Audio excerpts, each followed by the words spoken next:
يا نبي سلام عليك يا رسول سلام عليك. السلام عليكم ورحمة الله وبركاته.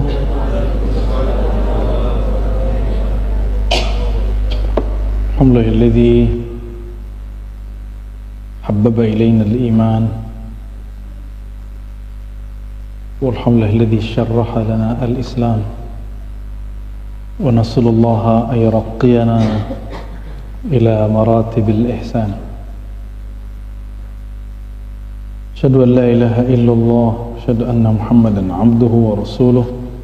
اللهم صل وسلم وبارك على أحمد كتب الأسماء والصفات، وصل وسلم وبارك على محمد كتب الموجودات وعلى آله وأصحابه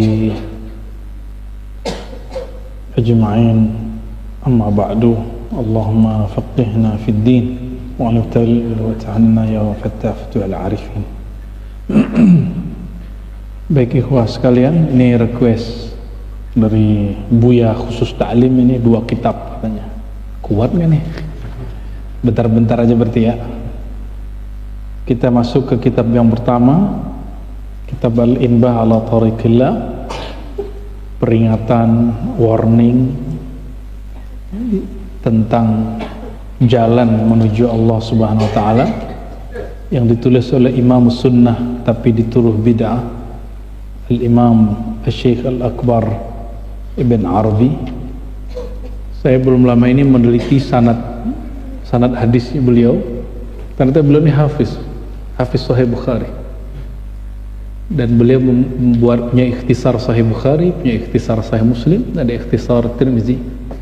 Dan kita memuridkan Sunan Tirmizi, salah satunya dari jalur murid-murid Syekh Yasin Al-Fadani dan Abu Yasin Muhammad Alawi Maliki, jalur beliau ya. Dan kana minal mazlumin, beliau ini salah satu ulama yang terzalimi dengan tuduhan takfir, bid'ah dan lain sebagainya. Semoga yang menuduhnya Allah ampuni, dan kita yang ada ini beri pengertian Allah SWT. Amin rabbal alamin. Terakhir kita tentang apa? Qalbul ayan. Sekarang itu. Oke.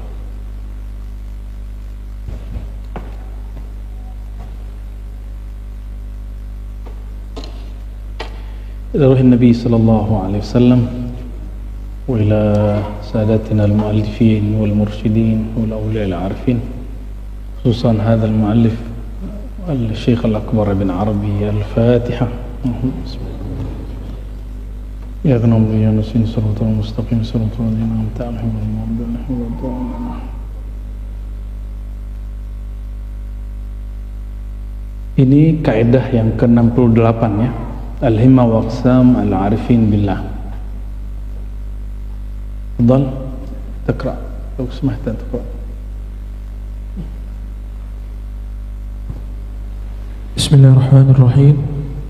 سندكم المتصل إلى الإمام الأكبر ابن عربي قال: الحكمة وأقسام العارفين بالله تعالى. وقال رضي الله تعالى عنه: عليكم برفع الهمة والخروج عن كون هذه الغمة والانسلاخ من هذه الظلمة إن أردتم أن تعاينوا أهل إيجاد الحكمة، فإن العارفين على قسمين في هذه المسألة. ترجمة.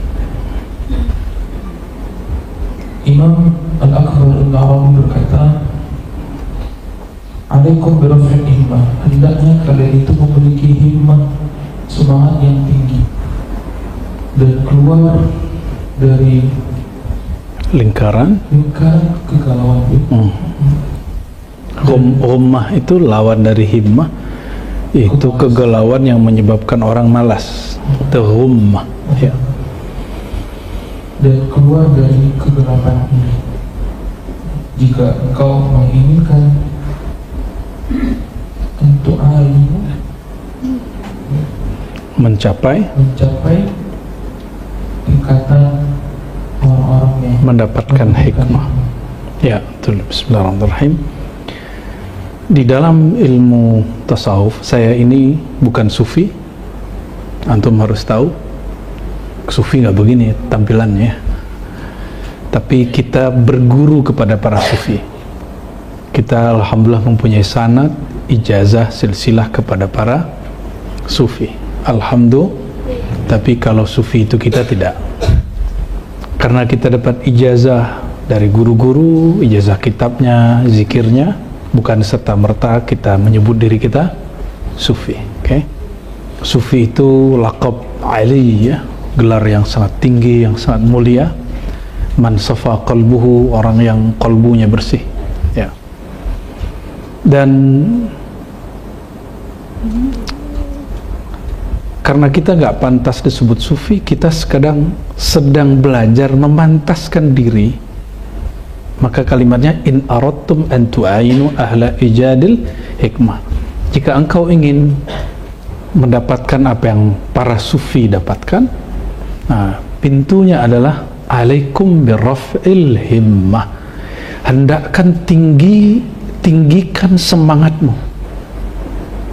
Jangan ngomong gini, udahlah ngaji fikih aja, itu namanya ghummah.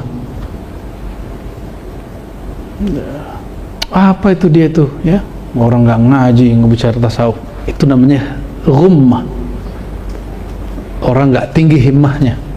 Kalau orang tinggi himmahnya nggak begitu. Nah, oleh karenanya himmah ini semangat, ya. Semangat harus tinggi. Kalau nggak kita mulai, kapan kita paham tasawufi? Ya. Tapi alhamdulillah kita dapat ijazah para sufi. Alhamdulillah lumayan banyak lah. Ya. Tadi beberapa buya mengabarkan saya ada yang mempersoalkan tasawuf Ar-Razi. Ar-Razi nggak punya tasawuf. Saya hanya mengembangkan yang diajarkan guru-guru saya tentang nama ruh. Nama ruh ada dalam kitab Sadah Sufiyah. Kalau torikot yang mu'tabarah, misalnya kalau ente gak sulit nerima Ibn Arabi ini torikot mu'tabarah juga, torikot akbariyah. Kalau agak sulit, Imamus Sunnah, mazhabnya Syafi'i, Najumuddin Kubra. Dia bicara tentang isim ruh, ismul ghaib, nama gaib. Itu bukan perkara baru. Sudah dimulai beliau, dan beliau hidup di awal abad ke-7, 600-an Hijriah. Ya. Apalagi, apa yang disebut tasawuf Ar-Razi? Ada tasawuf baru dari ini? Kan nggak ada nggak baru? Cuma memang kemasannya baru, iya. Sama-sama bicara hikam, kita mengemas dengan apa yang Allah berikan dengan kita. Kita nggak akan mengemas dengan kemasan orang, betul nggak? Kita pakai baju kita, jangan pakai baju orang. Baju orang namanya nyolong. Ya, pakai baju yang Allah berikan kepada kita itu. Dan bagi saya itu bagian dari raf'il himmah, ya. Ada yang pertanyakan masalah saya nggak punya pesantren. Emang saya nggak punya pesantren? Bukan lulusan pesantren. Oh, tunggu dulu. Saya lulusan pesantren, bro. Kita terbitan pesantren. Namun ada yang pesantren informal, ada yang formal.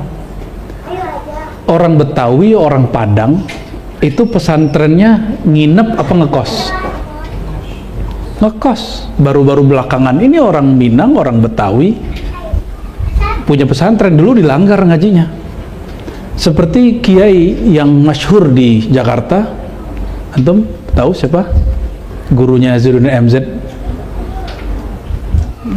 Kiai Syafi'i Azami. Itu nggak pernah nyantri seperti orang Jawa. Dia cuma ngaji kepada masyayikh, tiap malam ngaji ke Siano. Orang Padang sama, tradisinya begitu juga. Saya orang Padang, orang Minangkabau, tradisi kami sama.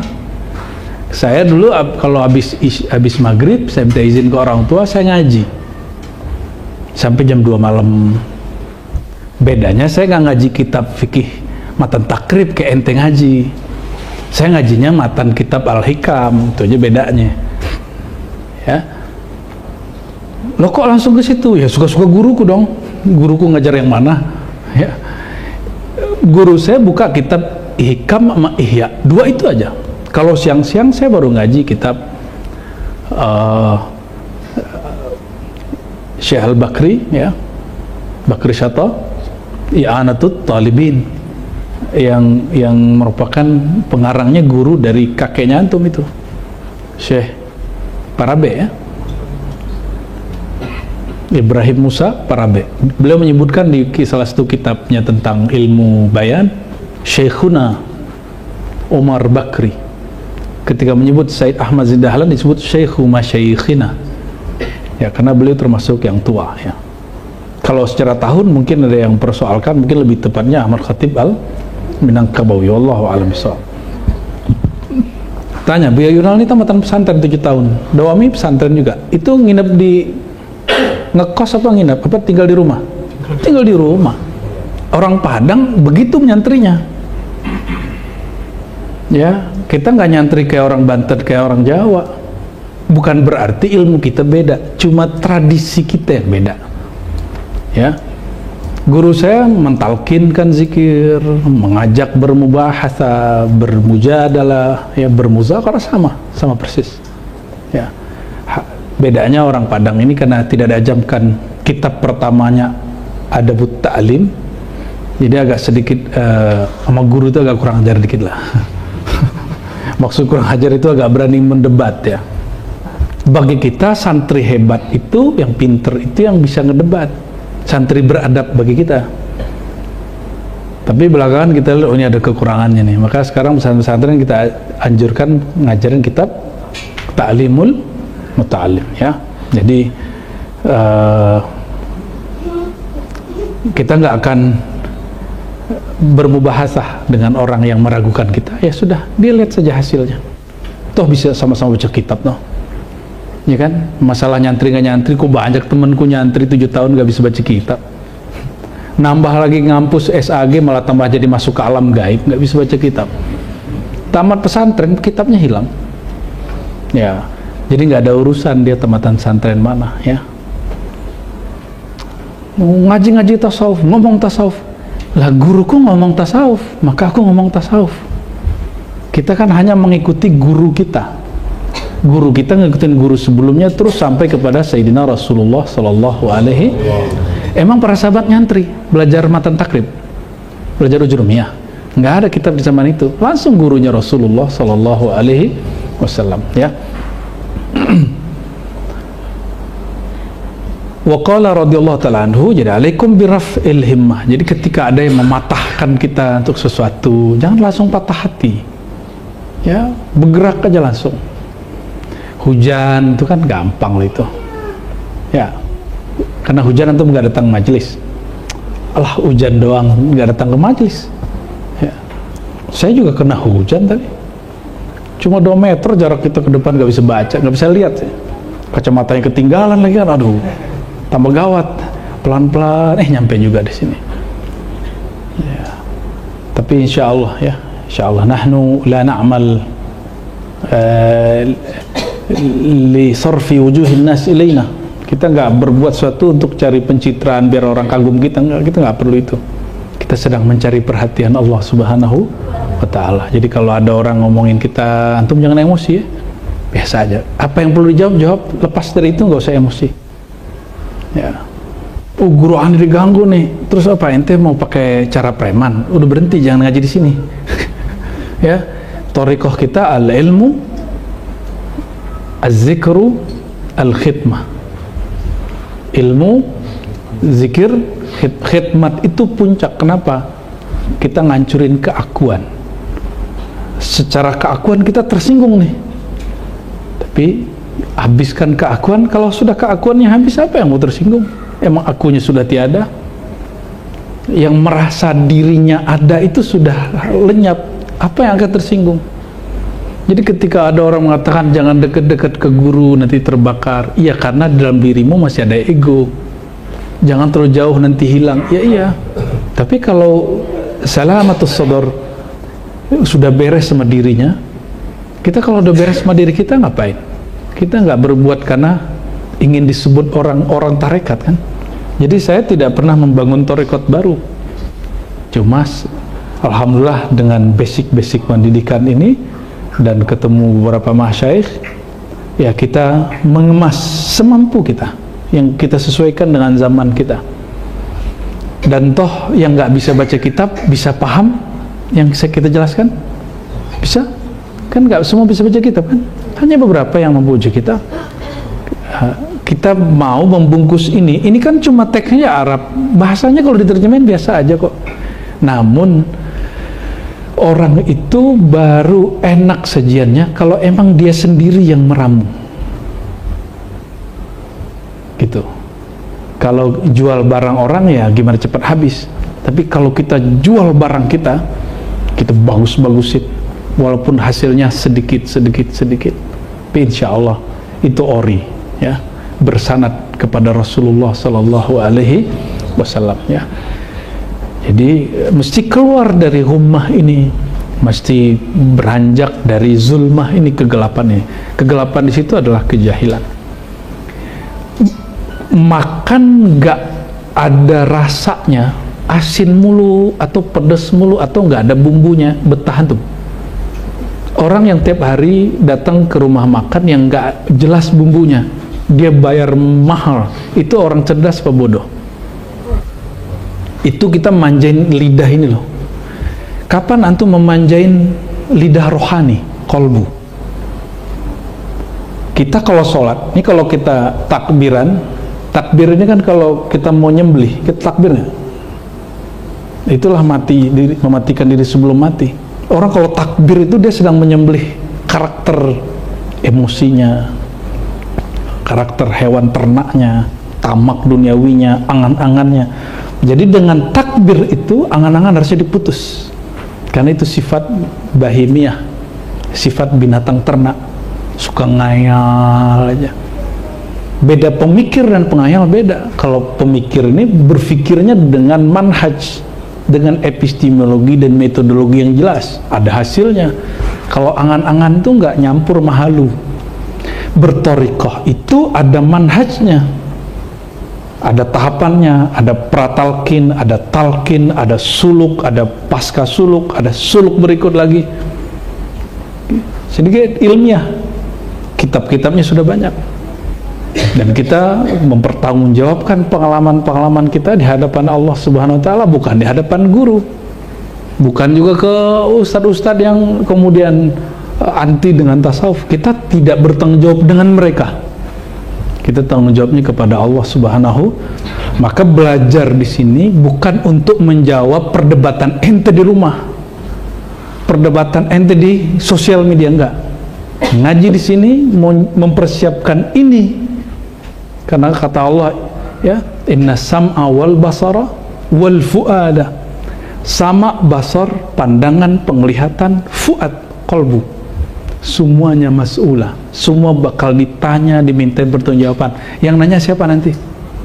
Allah. Jadi kita bertanggung jawabnya bukan ke MUI, bukan ke influencer, ustadz-ustadz viral, bukan. Kita bertanggung jawabnya ke hadapan Allah. Jadi nggak ada pun mereka, kita tanggung jawab. Itu sebabnya kita nggak mau zikir kecuali bersanad, ya, nggak mau ngaji kitab kecuali yang ada ijazah dari masyayikh.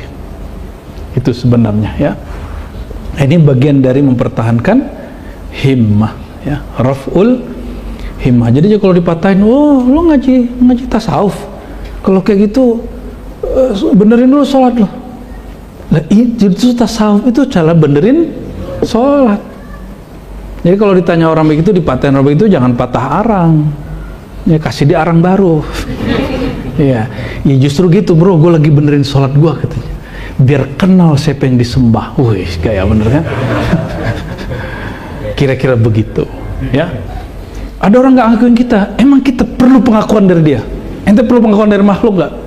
Kita nggak perlu pengakuan dari mereka ya. Yang kita perlu pengakuan itu kita diakui nanti oleh Rasulullah SAW. Gimana Rasulullah mengakui guru, kita juga ngakuin.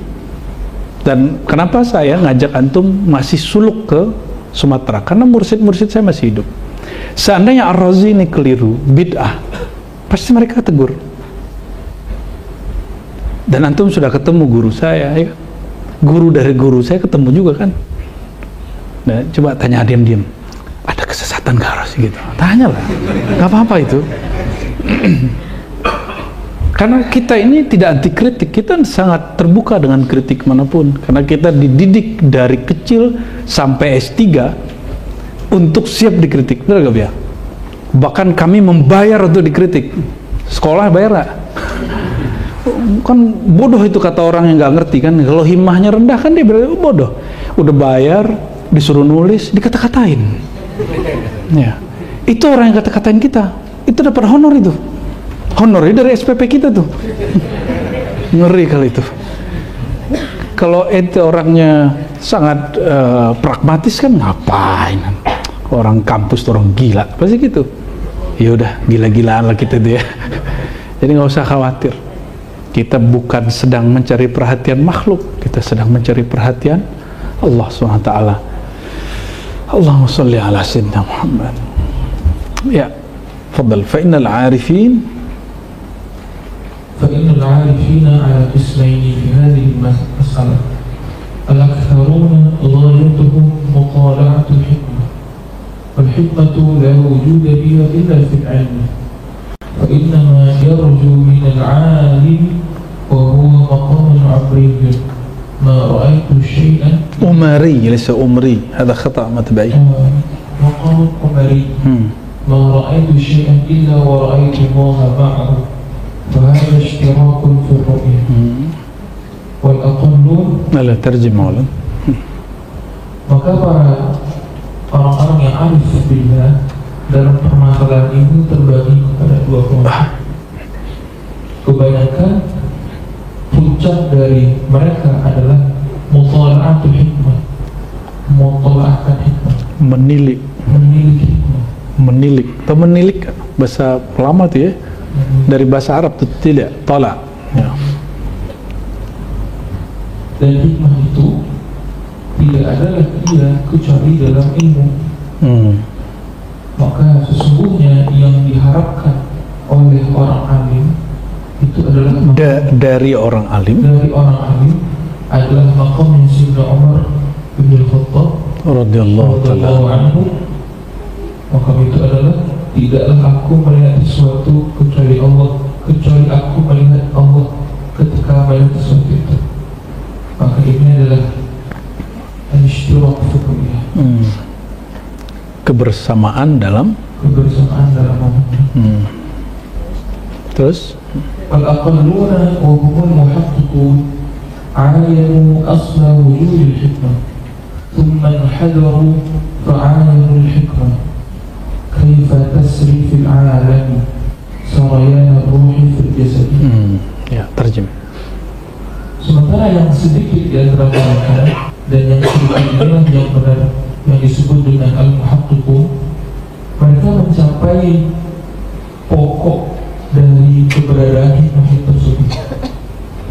Kemudian mereka mengaplikasikannya sehingga mereka mendapatkan hikmah secara keseluruhan, bagaimana hikmah itu mengalir dalam di alam sebagaimana mengalirnya ruh dalam jasad. Nah, itulah yang kita sebut kemarin, alam yang terbentang jadi guru. Itu dia. Jadi ada dua jenis arifin. Arifin pertama mutola'ah, menilik kepada ilmu. Ya. Menilik kepada ilmu itu menilik hikmah, ya, hikmah itu hanya pada ilmu, sampai kepada kesadaran memandang Allah di saat memandang pergerakan alam, peristiwa-peristiwa, kejadian-kejadian. Jangan bayangkan ini terbit matahari itu peristiwa di luar, peristiwa kita sendiri, itulah peristiwa alam. Bangun tidur, makan apa, minum apa, mikir apa, interaksi dengan pasangan, dengan kawan, dengan saudara, bekerja apa, itu yang harus dilihat. Apakah dalam memandang itu kita menyertakan memandang si penggerak sejatinya, yaitu Allah Subhanahu wa Ta'ala. Di saat orang luput tidak memandang itu, di saat itulah dia gelisah. Jadi kenapa antum gelisah? karena tidak memandang si sang penggerak mudabbir al-hakiki, pentadbir sejatinya, yaitu Allah Subhanahu wa ta'ala. Nah, Sayyidina Umar, dia memandang apapun, bersamaan dengan itu dia memandang ada peran mutlak Allah Subhanahu wa ta'ala padanya. Ini ma'iyah di sini bukan ma'iyah dalam bab ma'iyah i'tiqadiyah, ini ma'iyah zauqiyah. Bukan ma'iyah memandang alam lalu melihat Allah bersama alam, bukan i'tiqadi, bukan akidah. Kalau akidah Allah qadim, alam hadis tercipta baru. Wajarkah memikirkan Allah yang qadim bersama dengan yang baru? Enggak. Masuk? Ya, kita Allah qadim, apa arti qadim? Tidak berawal, tidak berakhir. Dia tidak benda, dia tidak berarah, tidak bertempat, tidak beruang.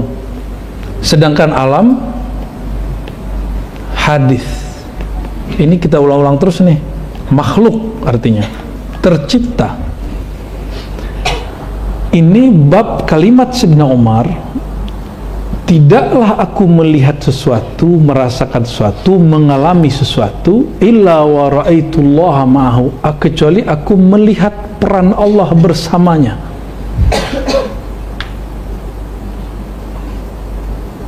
Kalau orang memandang Allah, masih kelihatan nggak alam?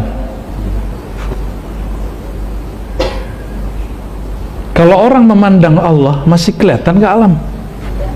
Enggak. Paham? Nyambung? Belum nyambung juga ini.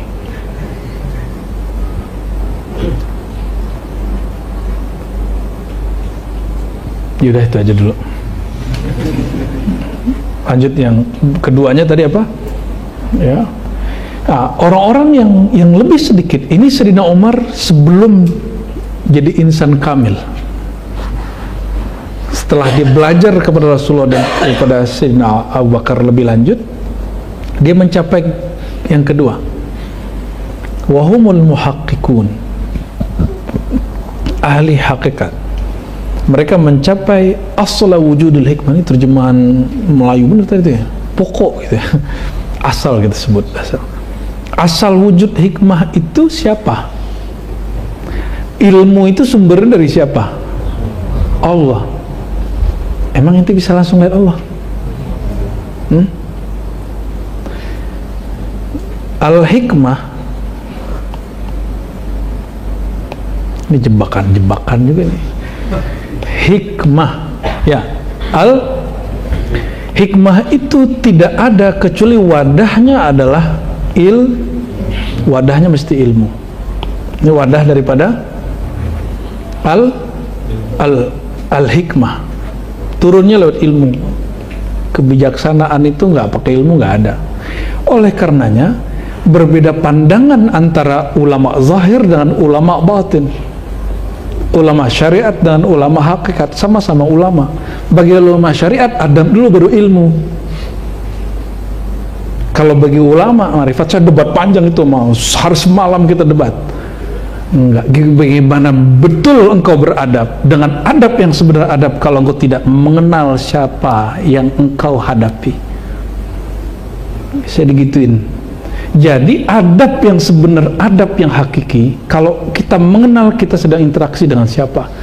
Tapi kalau antum belajar adab dulu sebelum ilmu, beban. Nunduk-nunduknya itu duduk mujamalah, takalluf, itu beban. Maka kita kalau ngeliat ada orang sungkem-sungkem nunduk-nunduk kiai, kita kan suzon, apal ini budaya, apal ini ya, feodalisme. Ente nggak paham.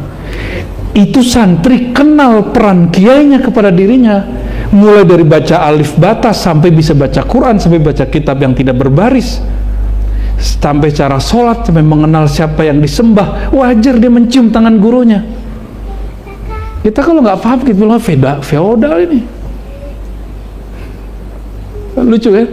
Nah itulah, karena kita gak kenal. Jadi kira-kira setelah malam ini ilmu dulu apa adab? Adab dulu apa ilmu? Dua-duanya benar.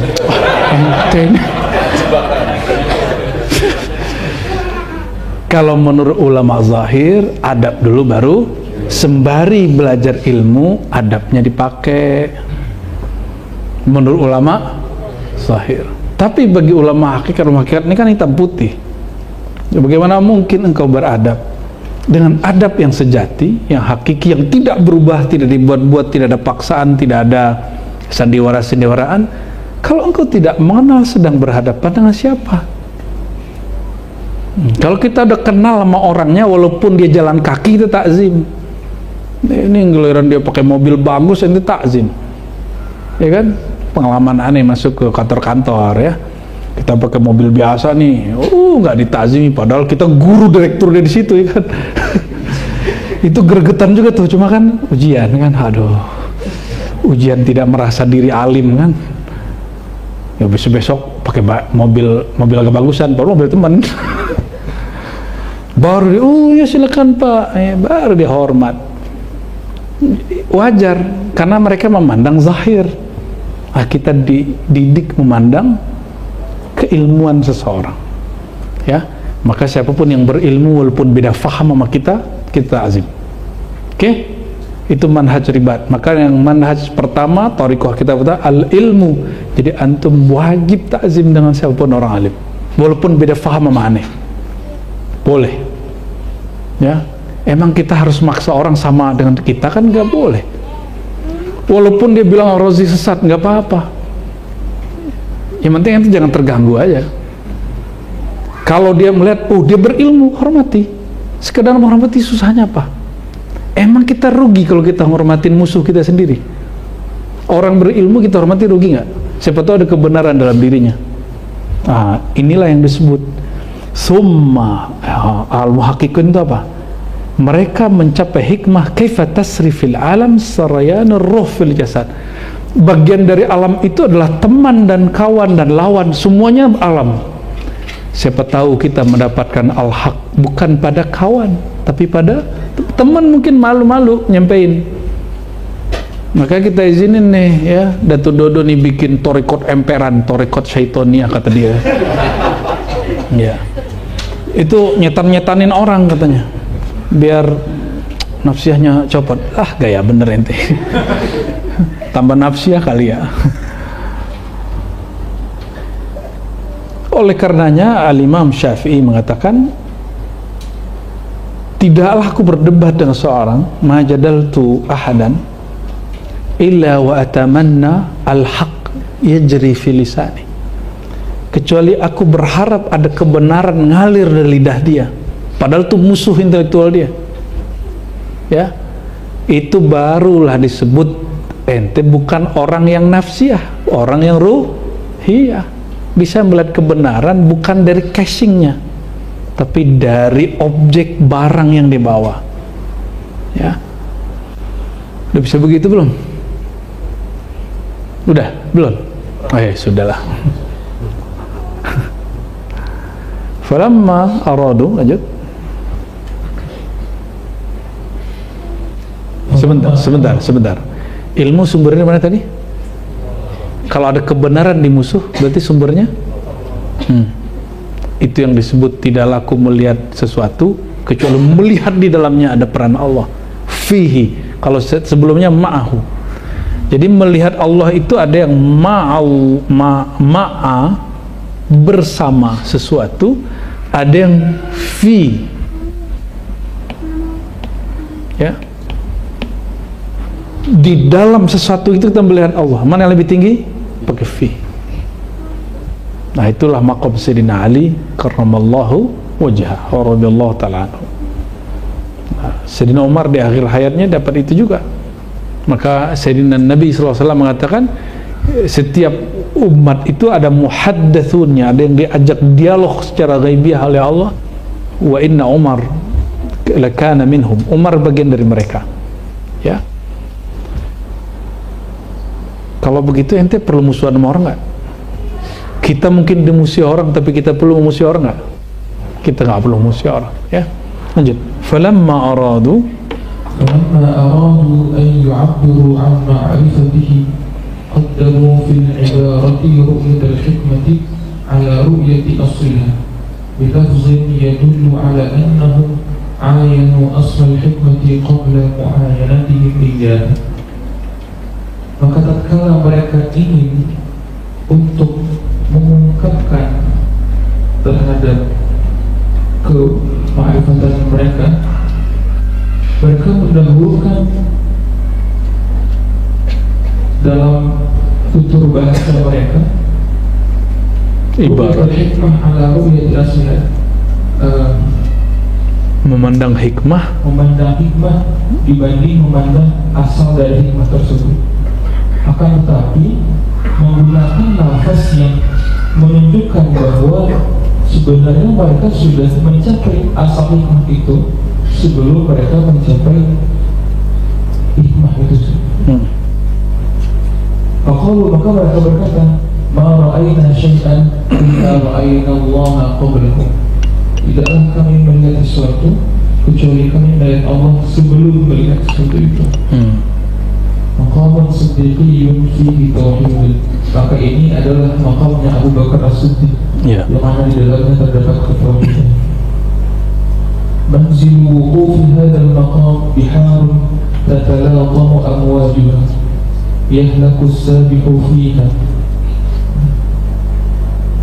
Maqam ini, tempat maqam ini adalah lautan yang luar biasa ombaknya.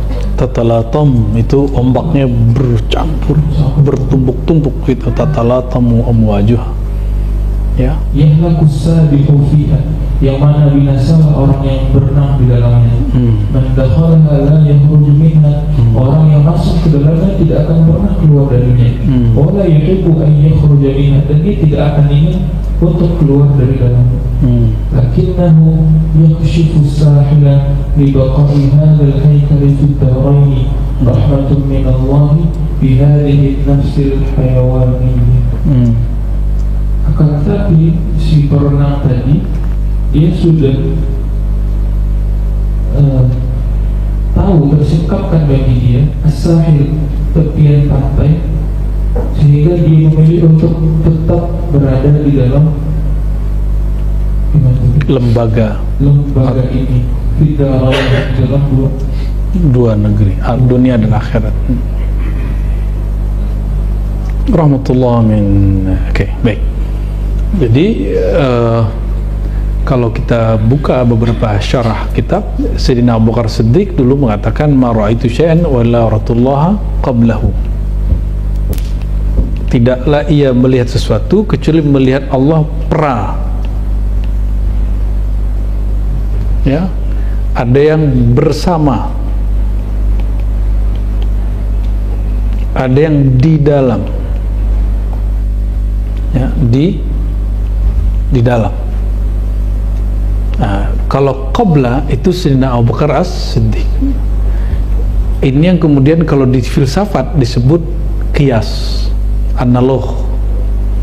Apa beda analog dengan logis? Jadi ada logo analog, ya, analog.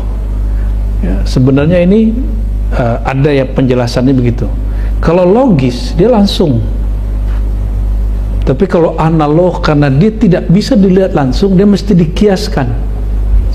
Maka disebut analog.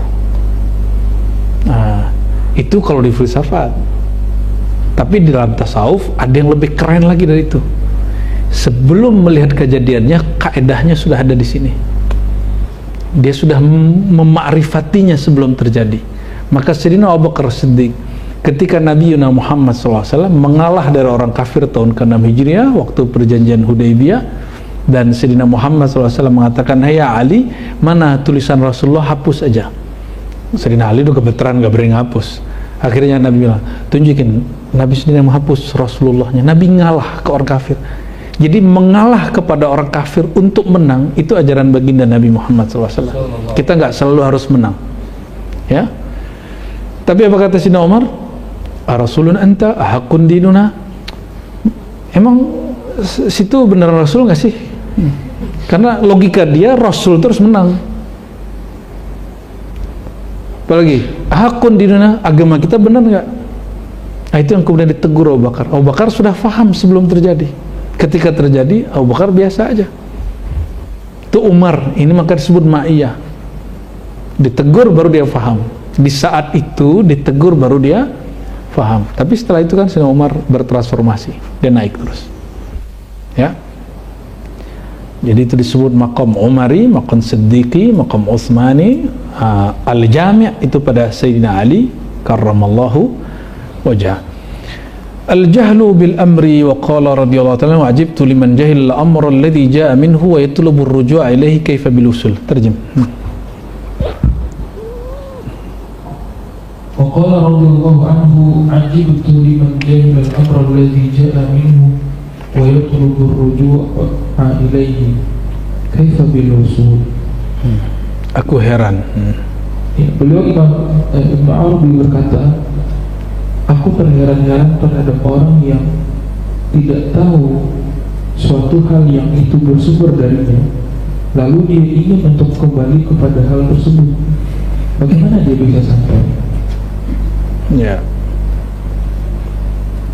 kita ini dari Allah kembali ke, betul, udah kenal Allah belum? Gimana cara baliknya kalau nggak kenal? Guru, taklid namanya. Di dalam tasawuf, dalam akidah, taklid itu makruh. Maka dalam tasawuf, malam yazuk lam yarif, yang tidak ikut berjalan, yang tidak ikut berjuang, yang tidak ikut bersuluk, yang tidak ikut talqin, cuma mengamati, dia tidak akan merasakan. Ya. Maka kawan-kawan saya peneliti-peneliti kitab-kitab tasawuf, saya katakan, bro, ayo cicipi. Jangan cuma membaca, meneliti, mengamati, jadi jurnal, terus nanti naik pangkat. Ya, cicipi gimana caranya? Datangi mereka. Mereka juga punya university sendiri, universitas batin, ruhiyah. Ambil talqin dari mereka, rasakan apa zikir yang mereka rasakan yang disebutin di kitab itu. Sama kayak tadi, kita sudah baca di kitab bahwa kalau orang talqin zikir, dia akan merasakan wajilat qulubuhum, qalbunya bergetar, akan merasakan nur yang berlimpah. Gimana cara jelasinnya? Udah kerjain, ikut ambil talqin zikir kepada ahlinya, nanti rasakan sendiri. Dan teman-teman sudah merasakan ya. Cuma kan antum ingin dapat rasa itu kembali, ya kan? Kan nggak bisa begitu. Rasa itu bukan guru yang kasih, yang mengasih Allah. Dan rasa talqin zikir yang pernah dirasakan itu diperoleh, dia hanya sekali datang, next dia rasa yang baru. Jadi jangan sedih hanya bilang hanya sekali datang. Bener memang sekali doang. Karena kalau terasa lagi, terasa hambar. Jadi birahinya ruh itu lebih tinggi dari birahinya jasad ini. Kalau birahi jasad kan begitu-gitu aja. Maka syahwatnya ruh itu, sekali dia merasakan nikmat nama Allah, dia pengen nama yang lebih lagi. Dia pengen penyatuan dengan nur nama itu yang lebih dahsyat lagi. Kalau sama dosisnya dia nggak ada rasa. Ini yang disebutkan oleh Maulana Jalaluddin Rumi ketika dia merasakan gimana memabukkan ma'rifatullah itu. Dan kalau dosisnya sama nggak, dia mesti tambah dosis terus. Itulah birahi ruhiyah, syahwat ruhiyah. Beda dengan birahi ini birahi binatang yang ada di sini, makan, minum, kawin, makan, minum, kawin. Kalau birahi rohani lain, syahwat rohani beda.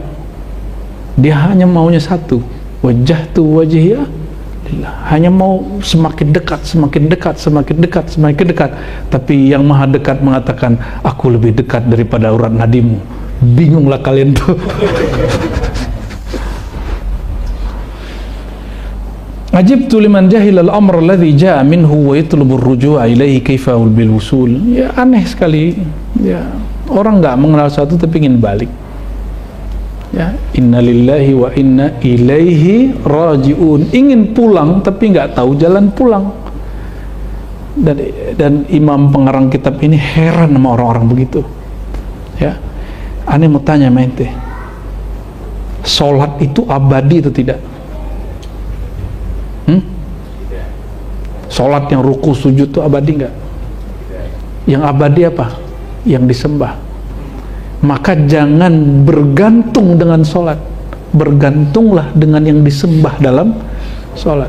Kalau lagi sakit kita sholatnya gimana? Nggak sempurna. Maka jangan berpegang dengan rukuk sujud itu, karena min alamatil i'timad alal amal nuqsanur raja inda wujudi zalal. Goyang dikit nggak bisa tahajud, aduh lemas nih, nggak tahajud udah lemes, gimana nanti nggak bertuhan nanti. Ya, orang meninggal masih sholat nggak? Kalaupun dia sholat, dia bukan sholat seperti kita sholat di sini. Maksudnya apa? Jangan mengandalkan amal-amal kita yang terbatas ini. Berpeganglah kepada yang maha tak terbatas. Kita pingsan aja gitu udah nggak sholat loh. Kita safar, sholatnya udah berkurang jadi 2, 4 rakaat jadi 2 rakaat. Betul nggak? Jadi kalau kita mengandalkan kuantitas ibadah-ibadah yang sangat terbatas itu, kita sedang membatasi ruang kita kepada Allah SWT. Oleh karenanya wajib mengenal yang disembah dalam sholat, supaya nanti ketika ente kemudian ada musibah tidak bisa sholat, rasa bertuhannya nggak bergoyang. Ketiduran misalnya kan, sering ketiduran nih karena sering ngemper kan, subuhnya lewat jam 7 baru sholat subuh, rasa bertuhannya berkurang nggak? Kalau ya ketipu setan itu namanya. Kita meratapi kesalahan kita, tapi jangan kemudian putus harapan kepada Allah Subhanahu wa Ta'ala. Ini taat, nanti ente maksiat. Kalau taat, imannya naik gitu ya, rasa harapnya tinggi. Kalau terjebak maksiat, putus asa. Berarti Tuhan ente lagi taat beda sama Tuhan ente lagi maksiat. Musyrik itu, syirik khafi. Nggak boleh beda. Jadi mau kita taat, mau kita diuji dengan kemaksiatan, rasa bertuhannya nggak boleh hilang. Nah, syaitan kan begitu dia. Antum coba habis maksiat, kan penyesalannya datang. Dalam keadaan itulah was-was itu datangnya luar biasa. Orang paling dikhawatirkan di situ, dia buruk-buruk sangka kepada Allah dan putus asa. Itu yang paling dikhawatirkan. Jadi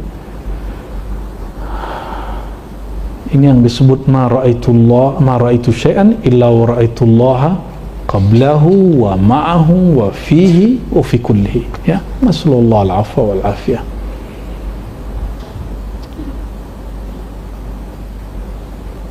Ganti kitab. Apa cukup? Oh, lanjut lagi.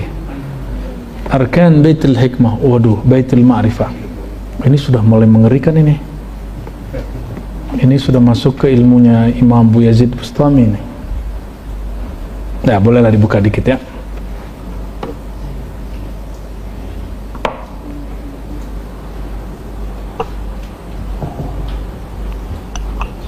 Bismillahirrahmanirrahim. Arkanu Baitul Ma'rifah.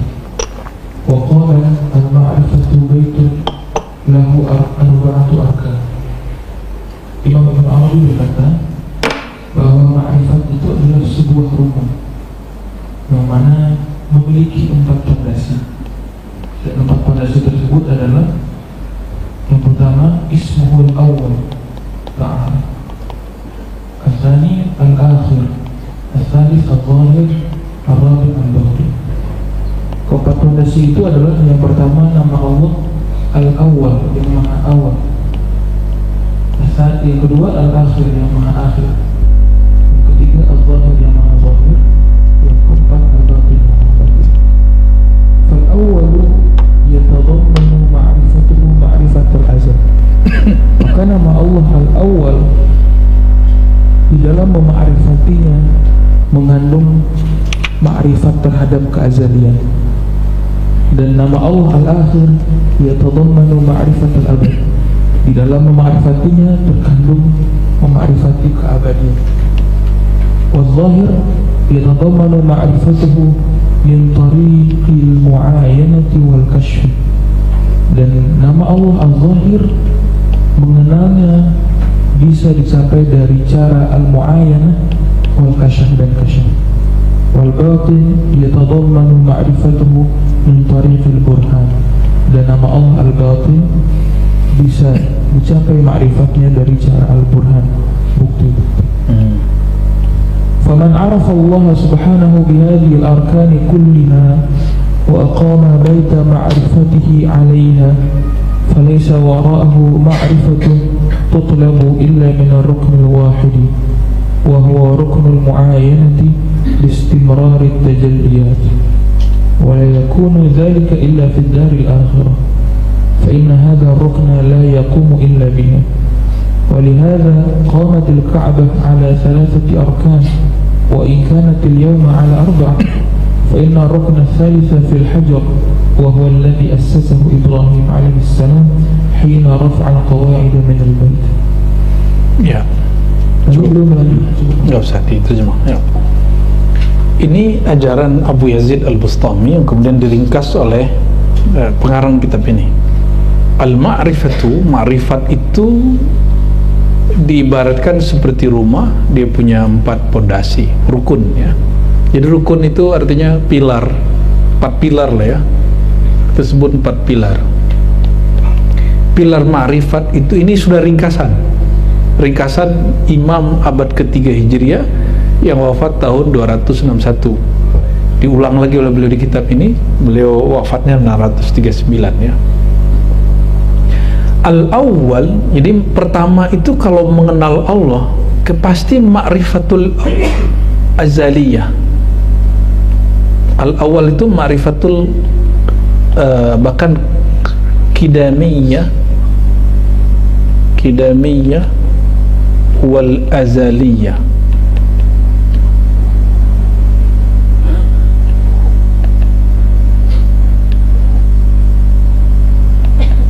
Qidamiyah wal azaliyah. Apa perbedaan qidam dan azal? Apa bedanya? Qadim, azali, bedanya apa? Qadim zat, azali sifat. Qadim itu zat,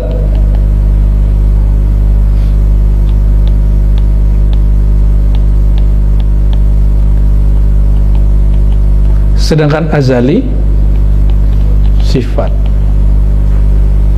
Apakah zat lebih dahulu daripada sifat?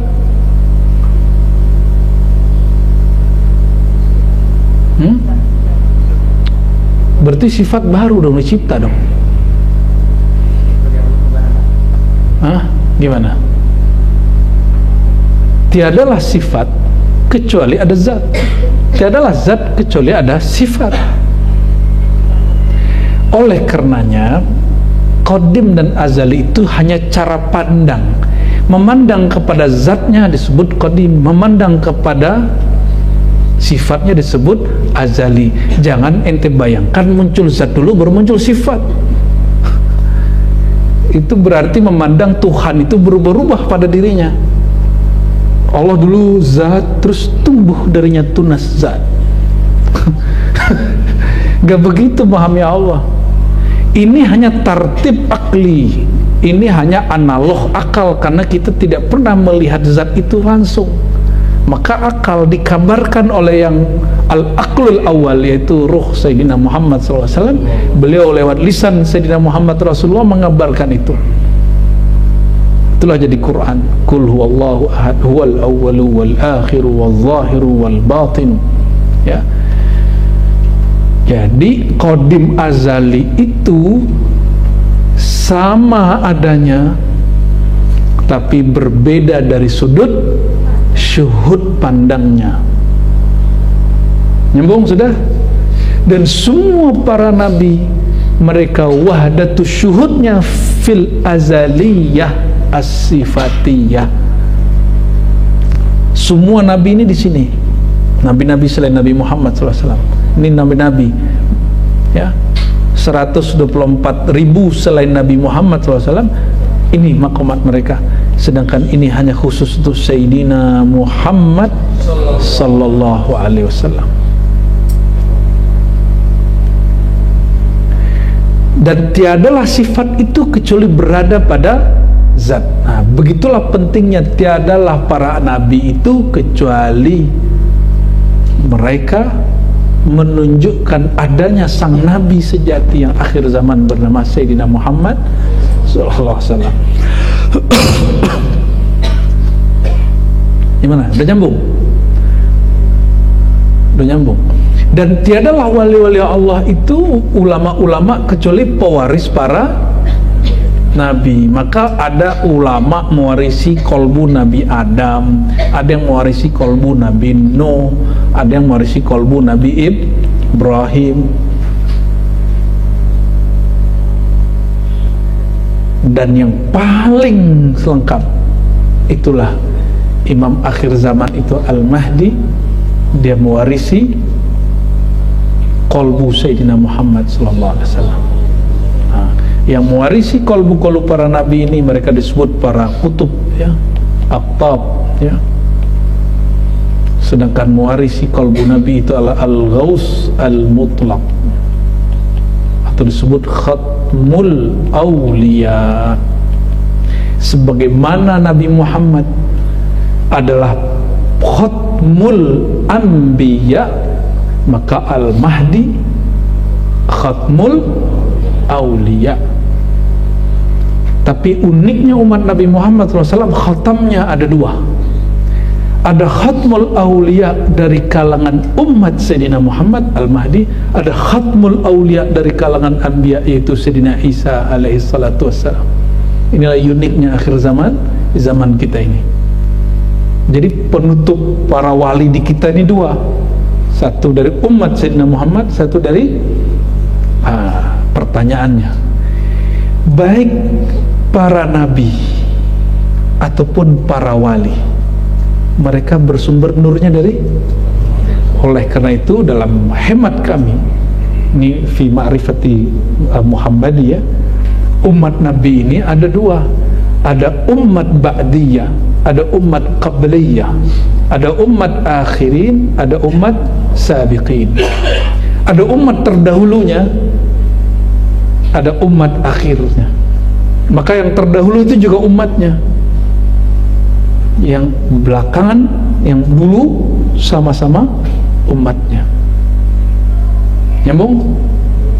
Jadi para nabi itu umat Nabi Muhammad SAW juga. Oleh karenanya ketika ini pembuktiannya dari hadis Sahih Bukhari, Muslim, Abu Daud, Tirmizi, hadis sahih semua itu. Ketika nanti di hari kiamat di padang mahsyar semua umat mencari syafaat, mereka datang ke Nabi Adam. Apa kata Nabi Adam? Carilah Nuh. Datang ke Nuh, kata Nuh carilah Ibrahim. Kata Ibrahim carilah Musa. Kata Musa carilah Isa. Kata Nabi Isa carilah Muhammad SAW. Semua nabi pun minta syafaat kepada Nabi Muhammad SAW, sebagaimana umat Nabi Muhammad hari ini minta syafaat ke beliau. Maka mereka umat anbiya, sedangkan zaman ini umat awliya. Jadi umat nabi dua, ada umat al-anbiya, ada umat al-awliya. Walaupun kita ini gak pantas jadi kekasih Allah, tapi semoga Allah yang memantaskannya. Kalau kita mah gak pantas, orang-orang kayak gini muka-mukanya gak jelas kan. Gak ada yang pantas kita ini. Ente kalau tahu aib temen tuh gak mau temenan lagi loh.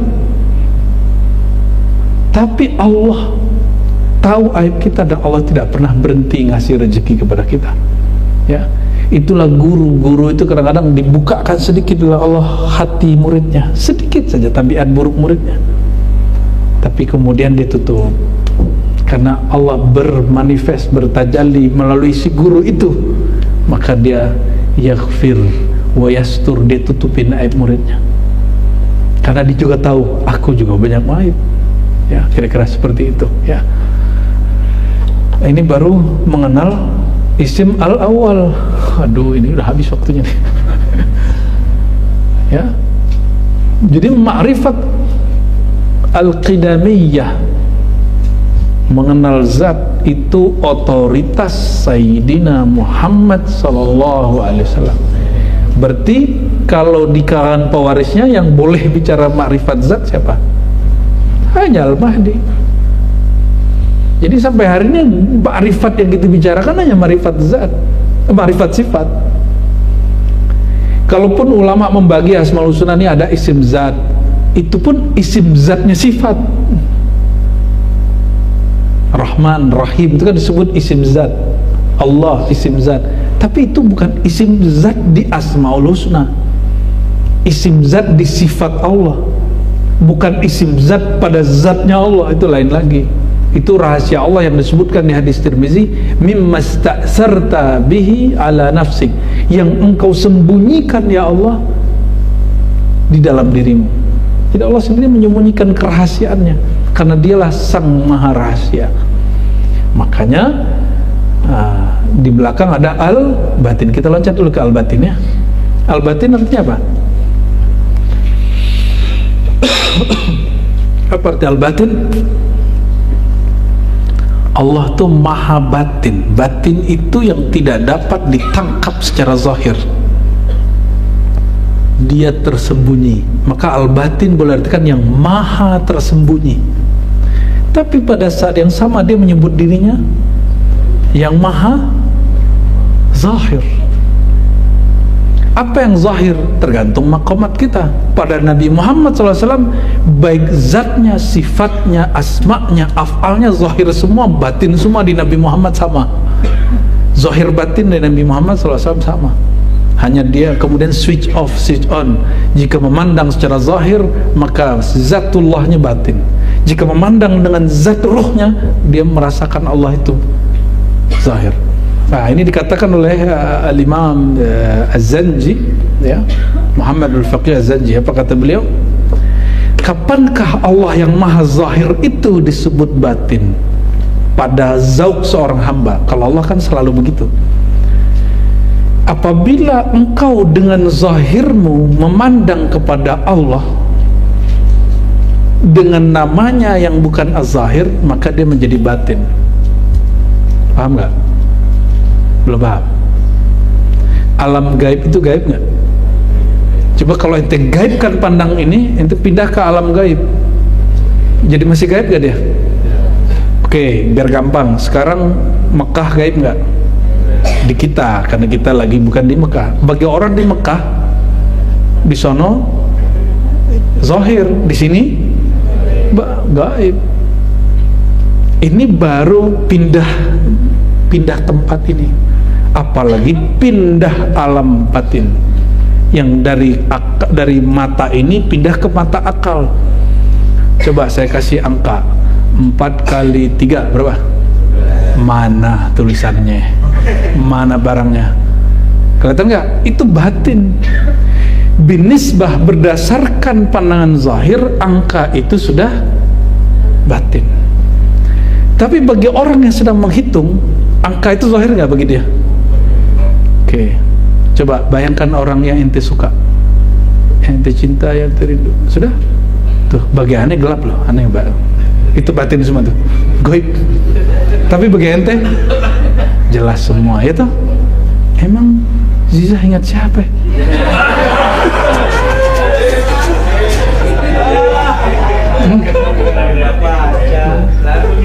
Nael ingat apa Nael? Allahumma sholli ala Muhammad. Dawami ingat apa Dawami? Bohong itu. Dia berbohong sama dirinya sendiri, ya kan? Coba bayangkan orang yang cantik. Nah, terbayang. Aneh lihat soalnya. Ente nggak lihat kan siapa yang cantik menurut dia? Aneh tahu. Kenapa Aneh tahu? Aneh pernah sama dia. Allahumma sholli ala Muhammad. Bukan kasyaf itu, bukan kasyaf.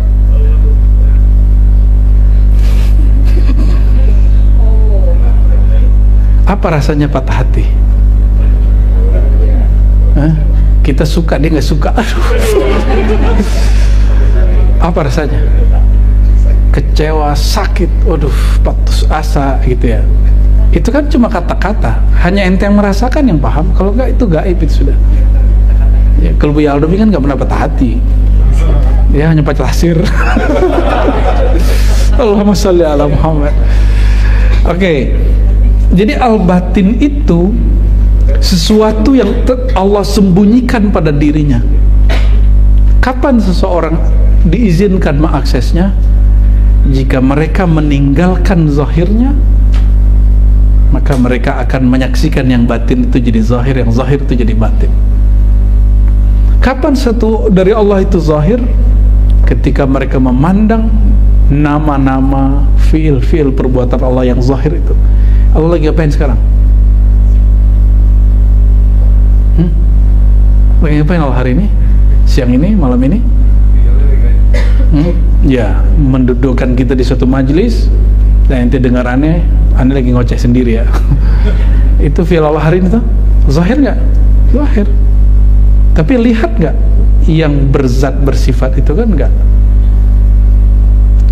Jangankan zat dan sifat Allah, zat dan sifat makhluk pun masih batin bagi kita. Betul kan? Apalagi Allah Subhanahu wa ta'ala ya. Ini baru penjelasan umumnya ya, baru segitu yang boleh dibuka ya. Maka yang maha zahir, zahir dengan zuhur tajalli, zuhurnya Allah berzuhur. Zuhur itu menyatakan dirinya ya. Jadi Allah nyata atau tidak nyata? Nyata. Bagi Nabi Muhammad nyata sampai zatnya. Kalau bagi kita minimal nyata perbuatan Allah. Bagi yang sudah talqin, sudah nyata nama Allah di kolbunya. Yang sudah talqin benar, yang sudah suluk, karena itu udah ngerasain nama Allah bergetar di kolbu. Betul nggak? Itu sudah merasakan nyatanya nama Allah. Masih nanya aja, apa sih yang nyata dari Allah? Itu dia bro. Makanya kenali kemakrifatan sehingga kita mensyukuri apa yang didapat. Nyebut nama Nabi Muhammad mahal kiamat, ada kerinduan nggak? Itu kezahiran dari nur Allah SWT pada nur Sayyidina Muhammad SAW. Sesederhana itu ya. Apa jomblo? Maaf ya kepotong. Apakah sama tajalli zat Allah dan tajalli ahadiyahnya? Apakah ahadiyah itu bisa tajalli? Ahad sebagai zat apa sifat? Apakah sebagai afal penama? Nah, kejar lagi ternyata. Ahad yang mana nih? Waduh, gawat pertanyaan itu. Ini murid Buya Aldo ini. Oke. Pertanyaan lanjutan dari kajian Buya Aldo. Ya, masih ingat mungkin ente gak hadir waktu kajiannya Al-Jili ya, karena memang di rumah sana. Jadi Allah ketika berzahir dengan zahirnya itu dengan dua metodologi dia. Pertama namanya zuhur, yang kedua namanya tajalli. Ini versi Imam Jili ya, saya jawab pakai tajalli aja.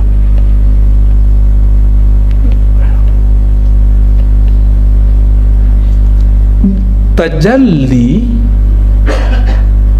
ini wilayahnya zat kalau versi Imam Al-Jili ya. Maka sifatnya adalah transenden, tanzih. Apa arti tanzih? Maha suci dari semua persepsi. Maka dialah yang disebut ahad. Inilah yang Tuhan kita sama semua. Jadi kalau Tuhan yang ini sama semua. Tapi giliran yang zuhur, Allah yang menyatakan dirinya lewat personifikasi dirinya, itu yang berlainan. Nah, misalnya nih, kalau ke jomblo, Allah mengenalkan dirinya sebagai apa? Ya Arhamar Rahimin, irhamna. Irhamnanya jomblo, sayangnya aku ya Allah. Itu beda dengan irhamnya Buya Yunal yang sudah laku. Beda. Sama-sama irhamna, tapi zuhur Allah menyatakan kasih sayangnya kepada orang yang masih sendiri dengan yang sudah berdua lain. Maka pada zuhur ini jawaban Imam Al-Jili sesuai hadis-hadis sahih, dan ini membantah sebagian orang yang mengaku ahlus sunnah padahal mereka sudah nyimpang dari ahlus sunnah, karena akibat kaidah tanzih di dipakai secara umum, akhirnya bab zuhur hilang. Akhir beberapa ayat, beberapa hadis mereka takwil dan terjebak kepada taktil menafikan sifat Allah dan menolak riwayat-riwayat Nabi mengatakan ra'aitu rabbi fi surati amrat. Aku jumpa Allah dalam rupa pemuda yang masih belum punya kumis. Kalau orang Indonesia kan kalau punya kumis biasa aja. Tapi kalau orang Arab, orang-orang bangsa Arya, itu kalau laki-lakinya nggak berkumis lebih cantik dari perempuan. Maka dalam fikih ada ittifaq, tidak boleh berduaan dengan lawan jenis dan tidak boleh berduaan dengan syab amr. Bagi laki-laki nggak boleh. Nanti ente jadi seneng mah, dikira dia lawan jenis. Kan kelihatan ada jamaliyahnya. Disitulah kenapa di pesantren-pesantren, di asrama-asrama, di barak-barak sama semua nih. Mau dia pesantren Islam, mau di asrama gereja, mau apa lagi, barak-barak militer, terjadi homoseksual. Karena orang mandi bersama, ya, tidur dempet-dempetan. Nah, itu bahaya itu. Itu bukan masalah agamanya, itu masalah mereka keliru dalam memanage bab yang sedikit itu, ya. Jadi ketika ada dulu orang menerjemahkan buku kasus-kasus di gereja, saya bilang di pesantren juga ada kok, ngapain kamu sebar-sebarin itu, ya. Pendeta-pendeta suka homoseksual, kiai juga ada yang begitu kok, Gus-Gus. Karena kejadian seperti ini dalam kitab fikih itu dilarang, ya. Jadi kalau mau nyantrin anak, perhatiin ininya, asramanya. Jangan cari asrama bersih, jangan cari asrama mewah, cari asrama yang kira-kira aktivitas mereka berdua-duaan sesama jenis itu gak ada. WC-nya jangan yang luas, agak sempit dikit boleh. Bahaya itu kalau sudah begitu, ya. Jangan cari pesantren yang mewah kalau mau sayang mana. Apa itu zuhur? Maka di bab zuhur itu lawan tanzih apa? Ini pada sifat dan asma, ya, af'al. Lawan tanzih apa? Di situ ada nanti. Nah, tapi ini pun nggak masuk lah. Dia sudah masuk ke bab yang lain, namanya tamsil.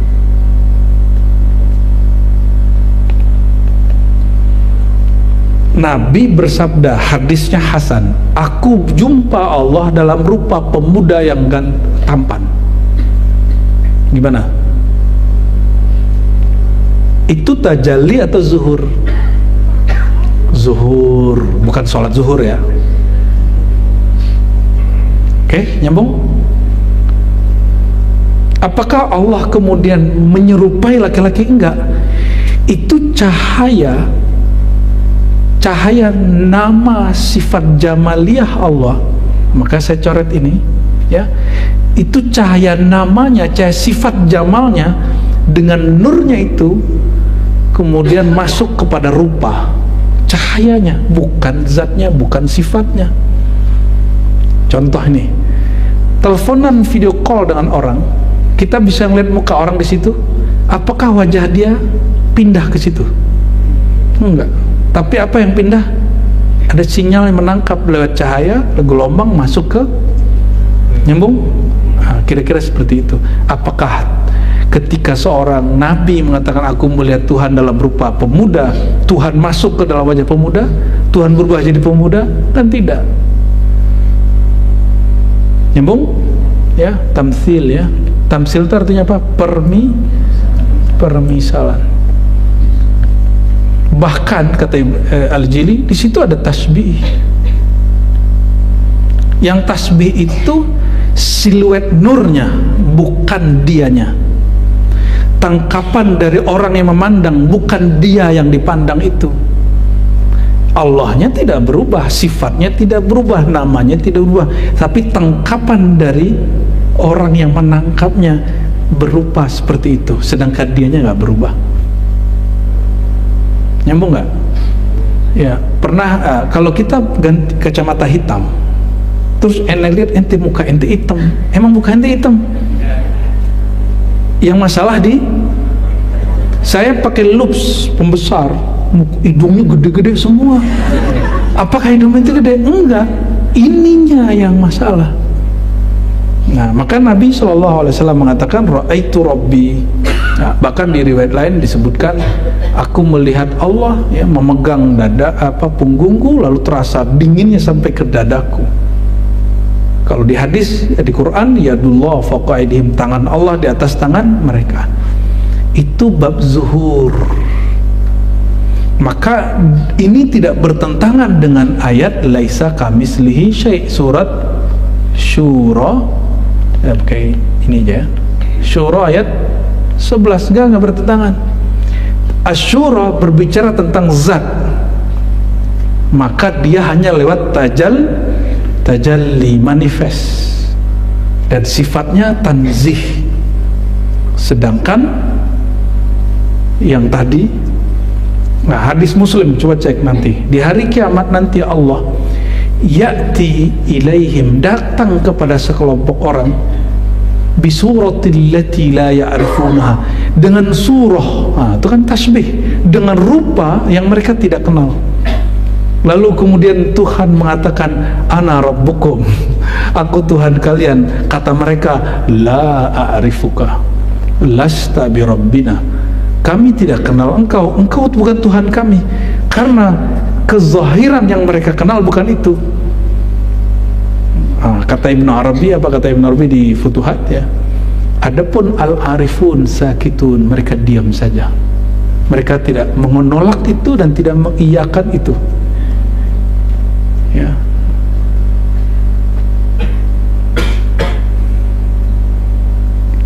Jadi kalau di bab zuhur ada tasbih, ada tamsil, bahkan ya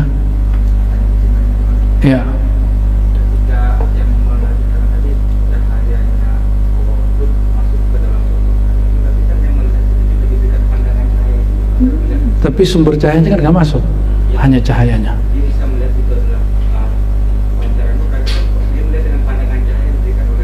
Iya, karena asbab cahaya itu juga. Matahari cahayanya, sinarnya masuk ke rumah kita. Apakah mataharinya masuk? Paham? Tapi dia bisa melihat karena cahaya. Tapi mata ini juga ada cahaya loh. Kelelawar, burung hantu, malam hari dia bisa menangkap gelombang. Karena di mata ini juga ada cahaya yang diserap. Ya, cahaya energi dia sendiri yang bisa menangkap. Mungkin ini akan berbeda dengan orang-orang biologi ya. Kalau versi Ibnu Sina nih ya, versi Ibnu Sina, Ghazali, itu alirannya sama tidak bab ini, bahwa ada masanya tidak ada cahaya, tidak ada sinar, mata masih bisa lihat. Itu matanya ayam bisa ngelihat setan, malaikat turun. Kalau ayam bisa lihat malaikat turun, kalau guguk bisa melihat, ya ente punya mata selebar ini, nggak tahu malaikat turun, nggak tahu setan datang. Allahumma sholli ala Muhammad. Jawab dong. Tapi kolbu kita tahu ya, saat Allah menatap dan tidak menatap, ya gaya bener. Nah ini perhatiin lagi, lanjutan. Inilah kegagalan sebagian ulama membaca Al-Halaj dan Syekh Siti Jenar. Ini bab zuhur. Berikutnya hulul, ittihad. Di sini diperkenankan bicara itu karena dia bab zuhur. Allah menyatakan dirinya lewat personifikasi makhluk. Hulul seperti hulul, terimajinasikan dalam pandangan orang yang menatapnya ada kesatuan dua zat, zat hamba dan zat Tuhan. Ini secara bab akidah kan nggak boleh. Maka bab zuhur ini bukan masuk wilayah akidah. Ini babnya bab zauq. Sedangkan tajalli di bab akidah. Paham? Jangan disamaratakan bab zauq ente baca dengan bab zauq akidah. Ini bukan nama travel kit.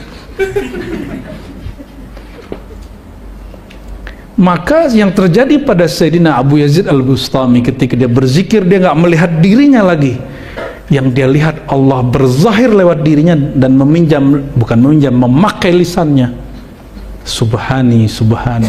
Walaupun Al-Ghazali mencoba mentakwil bahwa itu kekeliruan riwayat, enggak, asli itu. Maha suci aku, Allah berzahir. Tapi ini babnya bab zuhur, bab zauqiyah, tidak layak dihukumi dengan hukum akidah. Harus dibawa ke ahli zauq, nanti ditanya sama dia, apa yang kamu rasakan, apa dasar kamu mengatakan ini. Itu yang terjadi pada Syekh Abdul Qadir Jilani. Syekh Abdul Qadir Jilani didatangkan kepada dia orang yang dilaporkan buka ajaran baru, ngaku ketemu Tuhan. Dibawa ke Syekh Abdul Qadir Jilani. Apa kata beliau? Ntar biar aku tanya-tanya dulu. Habis tanya-tanya, lepas. Kata Syekh Abdul Qadir, lepasin aja. Kata orang, oh dia nyembah ajaran sesat. Enggak. Disebutkanlah oleh beliau metodologi cara orang itu lihat. Sebenarnya dia tidak melihat Tuhan, dia hanya melihat zuhurnya Tuhan. Paham? Karena kurang memadainya kacamata rohani dia, dikira dia melihat Tuhan padahal belum. Udah biarin aja tuh orang kurang gitu, kira-kira gitu. Kecuali dia berbicara bab akidah, Syekh Abdul Qadir ini bilang beresin. Itulah yang terjadi, perdebatan-perdebatan itu ya. Nah, saya nggak pro hulul ittihad lah ya, saya cuma ingin menjelaskan keilmuannya ya. Hulul ittihad ini lebih kepada zauqiyah. Kalau ittihad apa? Kesatuan. Kesatuan ya. Hamba bersatu dengan Tuhan. Kalau hulul Tuhan bersatu dengan hamba, kan begitu teorinya. Nggak begitu. Itu hanya pada pandangannya, bukan pada zatnya. Hanya pandangannya yang bersatu, Tuhannya mah mana mungkin. Zat yang qadim bersatu dengan yang hadis, itu nggak berakal orang ngomong begitu. Mungkin gak zat yang qadim, yang maha ada, nyatu dengan yang tiada? Orang yang bilang maha ada nyatu dengan tiada, akalnya ada nggak? Paham? Kita ini tiada di sisi Allah, terus ente bilang ente nyatu sama Tuhan. Itu kalau bab akidah. Nyambung? Connect? Ya, nggak berat kan? Pecah juga sih kepala. Jadi yang bersatu, yang menyerupai, yang bermisal itu hanya syuhud, pandangan, bukan zatnya, bukan sifatnya, bukan namanya, bukan perbuatannya. Laisa kamitslihi syai'. Maha suci Allah dari semua gambaran-gambaran, permisalan, penyatuan-penyatuan hamba. Bahkan mohon maaf, termasuk wusul ya. Usul itu bukan istilah aqidah. Usul itu istilah zauqiyah. Mana mungkin hamba yang hadis, yang dicipta yang baru, sampai kepada zat yang qadim? Tidak mungkin. Maka al-wasilin, al-arifin, babnya bab zuhur, bukan tajalli. Sudah nyambung? Ente kalau bisa paham ini sudah luar biasa ya. Udah gak perlu ngaji, udah jadi wali setan. Mana ada orang gak perlu ngaji lagi ah. Semua orang ya harus tetap ngaji. Kita ini sampai mati juga harus ngaji, karena pertanyaan malaikat, pertanyaan kajian. Man rabbuka, ngaji gak tuh?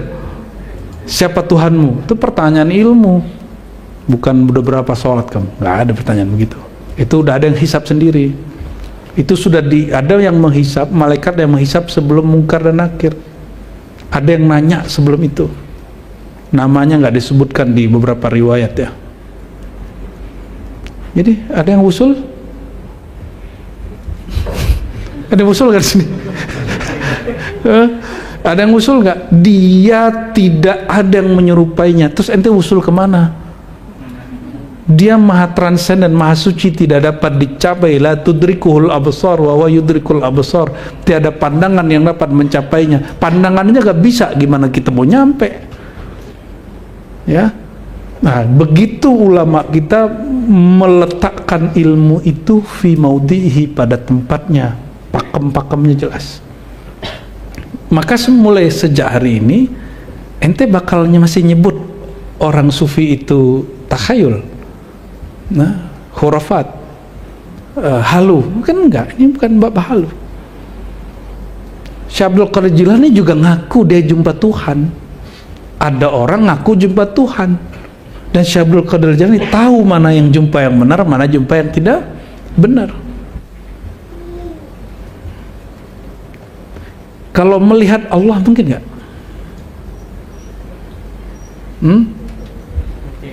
Mungkin. Ini pakai bab ini loh ya.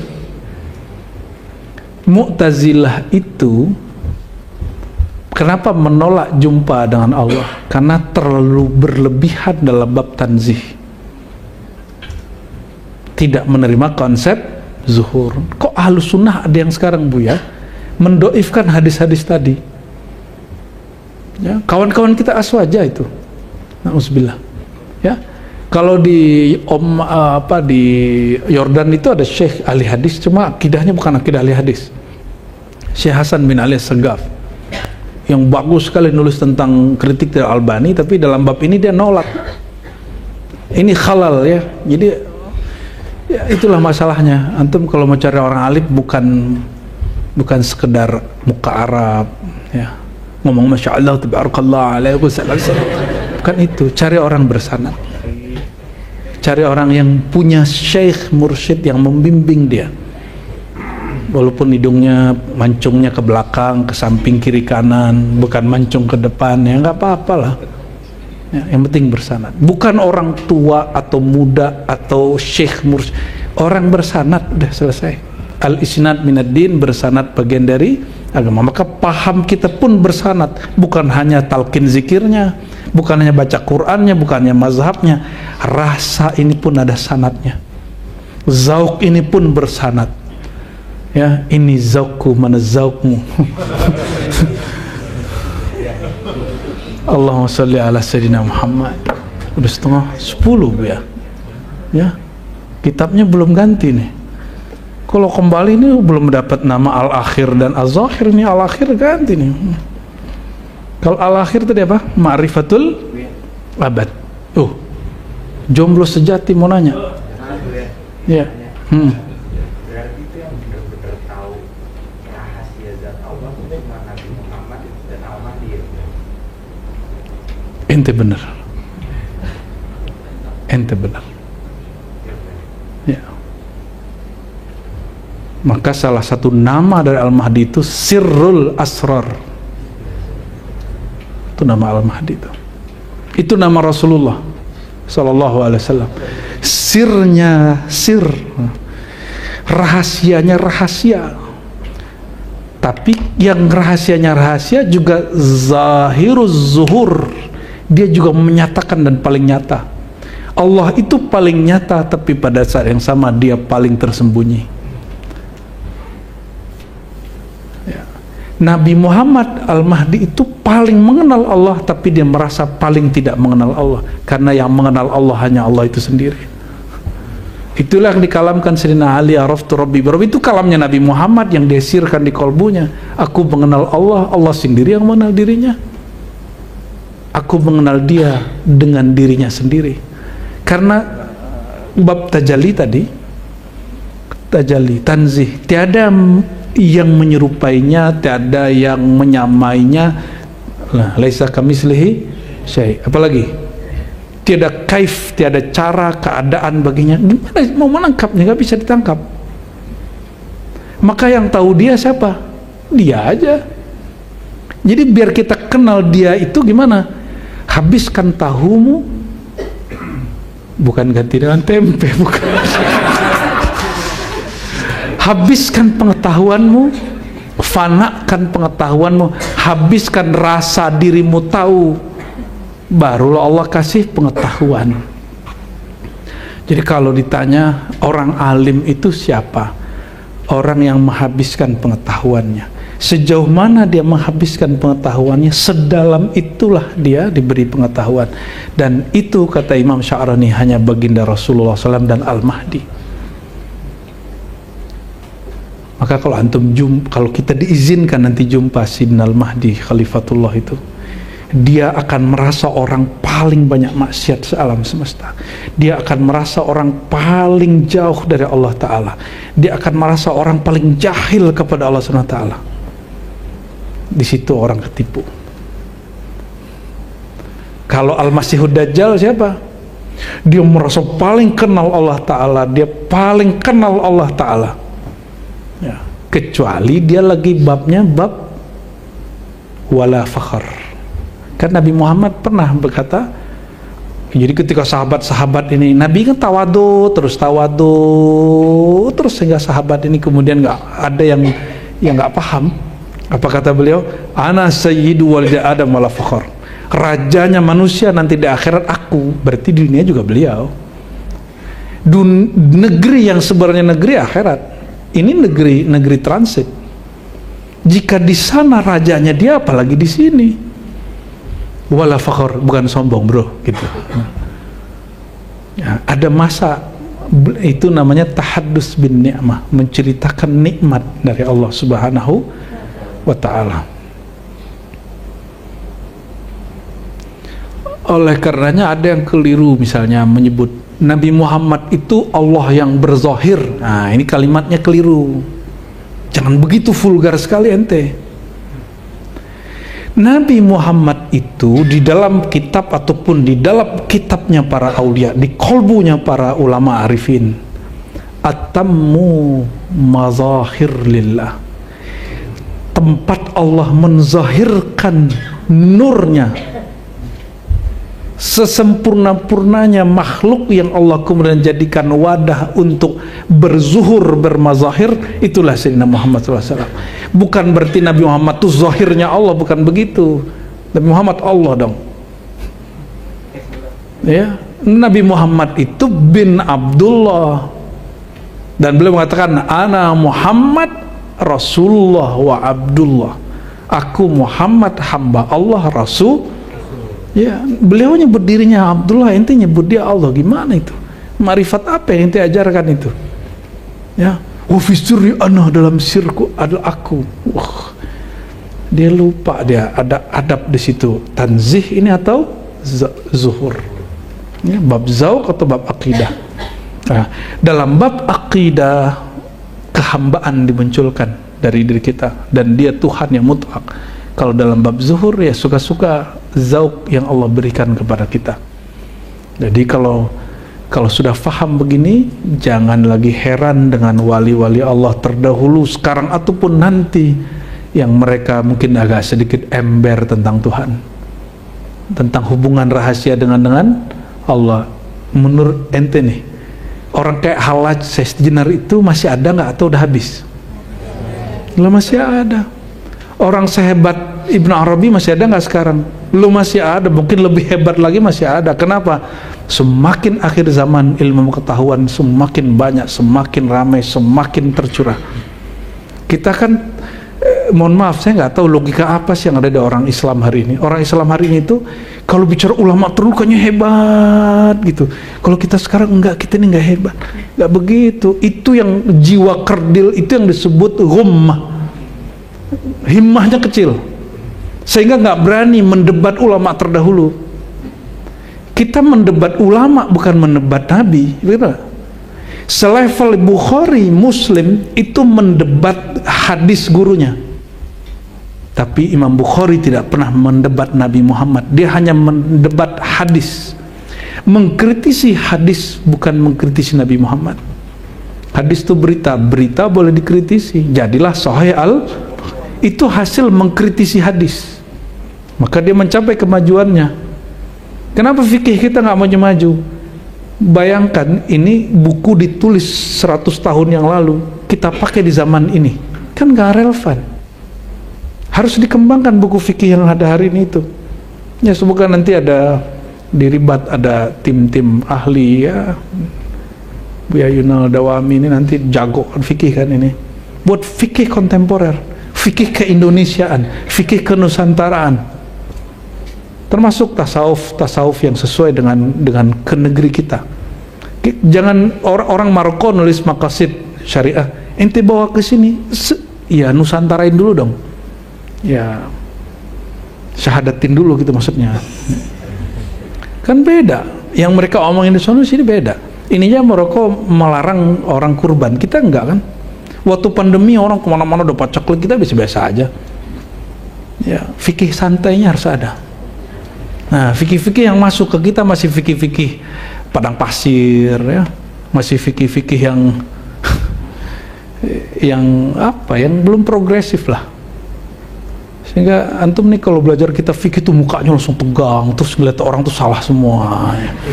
Salah ini salahnya ini nih, ya. Belum arif. Coba berarti ini bagian ikhtitam dari saya. Ini jamnya nggak jalan-jalan nih. Syekh Sulaiman Ar-Rasuli, Hasyim Asy'ari, dua hadratus syekh ini, satu hadratus syekh di Sumatera, hadratus syekh di Jawa. Mereka sama-sama belajar kepada Syekh Ahmad Khatib Al-Minangkawi Mahfud Termasi. Syekh Ahmad Khatib Al-Minangkawi, beliau ini berguru kepada Bakri Syatta dan melarang orang untuk ngumpul-ngumpul makan-makan di rumah orang yang meninggal selama 3 hari 7 hari. Tapi dua syekh ini larang nggak? Kenapa mereka nggak larang? Apa mereka khianat ke gurunya? Enggak, mereka ketika masuk ke sini mereka punya kaedah al-adah muhakkamah, bahwa adat itu punya hukum sendiri dan dia bisa jadikan hukum selama dia tidak bertentangan dengan syariat. Dan mereka sedang bernegosiasi dengan kejadian-kejadian, peristiwa-peristiwa dan adat. Hasilnya itu lain dengan ayah Buya Hamka. Ayah Buya Hamka ini kawan semua ini. Ayah Buya Hamka, Syekh Haji Rasul, nama intinya apa ya? Haji Abdul Karim, ya. Ini beliau mendapatkan gurunya Syekh Ahmad Khatib Minangkabau melarang dari kitab kakek gurunya Bakri Syatta. Ketika dia menjelaskan di kampung, ya plek, sehingga orang mengira dia Wahabi, padahal itulah mazhab Syafi'i orang Mekah. Dan itu bukan Wahabi. Orang kan mengira ayah Buya Hamka ini Wahabi. Enggak, itulah Syafi'i Al-Makkawi, Syafi'inya Hijaz. Nah, Syafi'i Al-Jawi, ini bedanya. Al-Jawi, Jawani, Al-Malawi. Jadinya tidak ada masalah kan. Hadratus Syekh Hasyim Asy'ari melarang orang bikin maulid, padahal gurunya maulidan. Karena orang maulidan dulu di tanah Jawa saweran, ya kan? Beda nggak? Syekh Ahmad Khatib Minangkabau membid'ahkan rabitahnya orang-orang tarekat Naqsyabandiyah. Syekh Ahmad Khatib bilang, aku juga Naqsyabandi, aku juga Khalwati, aku juga Qadiri Syatari, tapi dia nggak ngajarin rabitah. Syekh Sulaiman Rasuli berguru kepada Syekh Muhammad Arsyad bukan Al-Banjari, Al-Minangkabawi bin Abdurrahman, dan jadi mursyid tarekat Naqsyabandi. Apakah dia khianat kepada gurunya Syekh Ahmad Khatib? Tidak. Mereka mengalami peristiwa yang berbeda lalu menyikapinya berbeda. Maka perbedaan pandangan dengan perbedaan zaman itu tidak disebut ikhtilaf. Kejadiannya sama, orangnya sama, mereka beda, itu baru kita sebut ikhtilaf, ya. Ya, semoga semakin bijak apa yang kita alami dan Allah Ta'ala bukakan ilmu-ilmu yang bermanfaat bagi kita semua. Amin ya rabbal alamin. Nasallallahu al-afwa wal afiya lana wa li walidina wa li masyayikhina wa li sairil muslimin wal muslimat wal mu'minin wal mu'minat al-ahya Muhammad wa ya fattah iftah lana wa ya ghaffar ighfir ifir lana wa ya sattar ustur auratina wa uyubina bihaqqi nabiyikal mustafa nuril anwar. ونسأل الله يا ربنا الشوق إلى لقائك ولقاء حبيبك المصطفى محمد صلى الله عليه وسلم. إلهنا أنت مقصودنا ورضاك مطلوبنا، أعطنا محبتك ومعرفتك، والحمد لله رب العالمين. السلام عليكم ورحمة الله وبركاته. يا حبيب سلام عليك صلوات الله عليك